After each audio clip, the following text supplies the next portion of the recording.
Marshall McDonald here. Just got to Geneva, Switzerland. Always enjoy coming here. I'm playing with Abdullah Ibrahim in a concert tomorrow. We just landed earlier this morning. I caught a nap. Now I'm trying to warm up this Bari. I try to warm up, there's many different things I do. A lot of them just come to my head as I do them. One of them is a pattern of using the Bebop scale.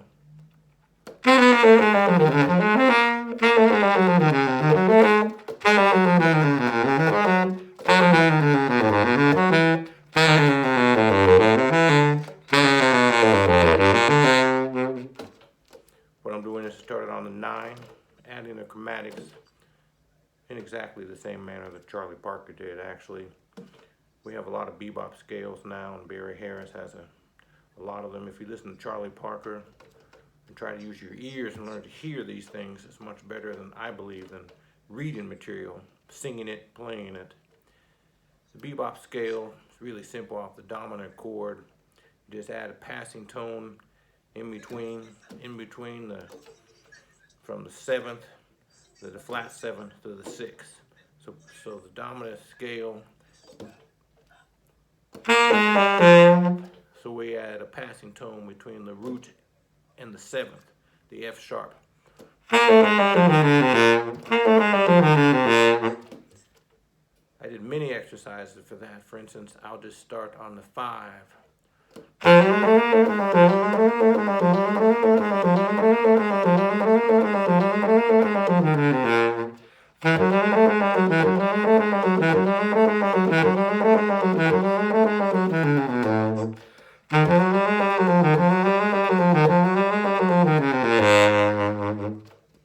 You can start on the 3.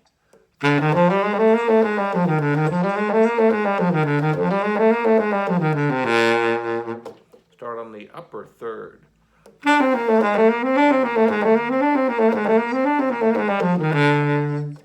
You notice when I play the saxophone, I try to keep my tongue out of the way. You want to get your articulation with your fingers. I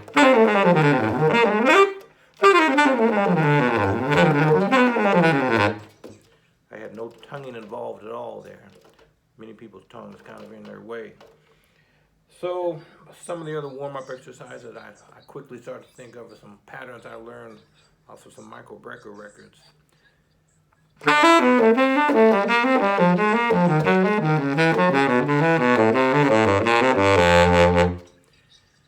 I tried to figure out what he was thinking about by the tune he was playing on. Sometimes he would start on the major 7th, say on E minor. He goes, it's a half step up. I see that starting on E flat to F.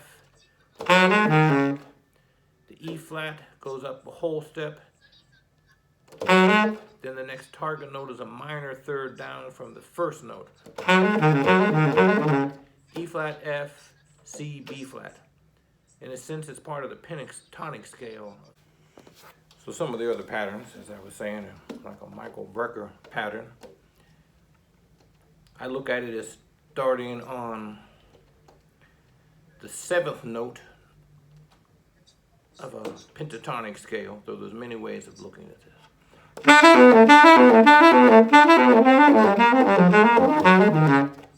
It's actually just a 4-note sequence. Starting on, let's say, you could also view it as G sharp minor, part of G sharp minor. This is B to C sharp, G sharp to F sharp. Moving in whole steps. The way I practice it is thinking in intervals is when I practice a lot. The first note is B, and the B goes up a whole step. From the B goes down a minor 3rd to the G sharp. It's kind of how I view the pattern. He goes up a whole step, down a minor 3rd from the first note, and down a whole step.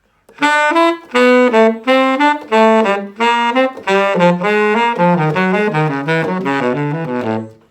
heard him play this over E minor chord, starting on the major 7th, which brings him up a half step above, which is one of his favorite things to do, half step up, half step down. He starts him off kind of with an F minor tonality over the E minor with the pattern. many times he would resolve the pattern in great execution. That's what made it so great. Rather than just playing the pattern, maybe at the bottom he might go.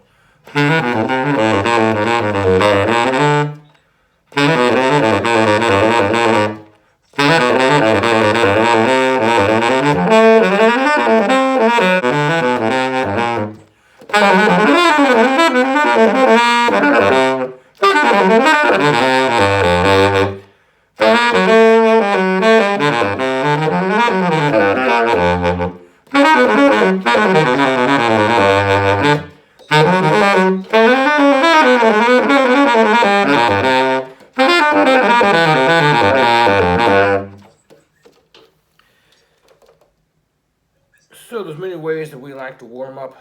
If we want to learn to play things, we need to play them slowly at first. For instance, another thing I do off of, I just take a melodic minor scale and play it in diatonics.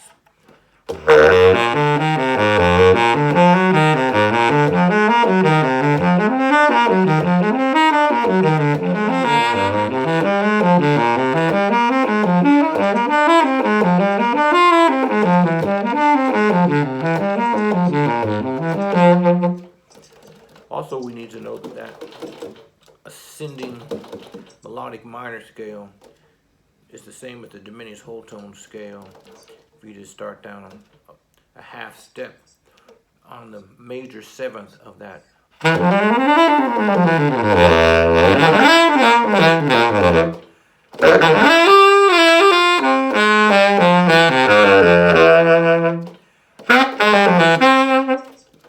Other warm-ups I do are just sequences of 2/5 patterns.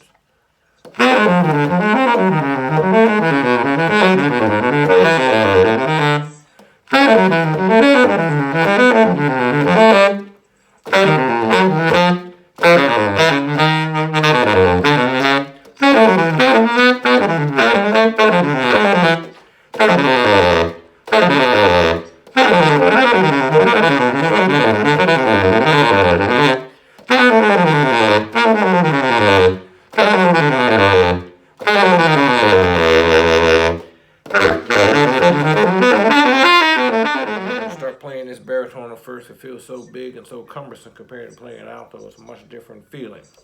But I hope you got something out of it today. And I give Skype lessons. I do private and in-person lessons. Anyone around the world can call me or go to my website, marshallmcdonald.com.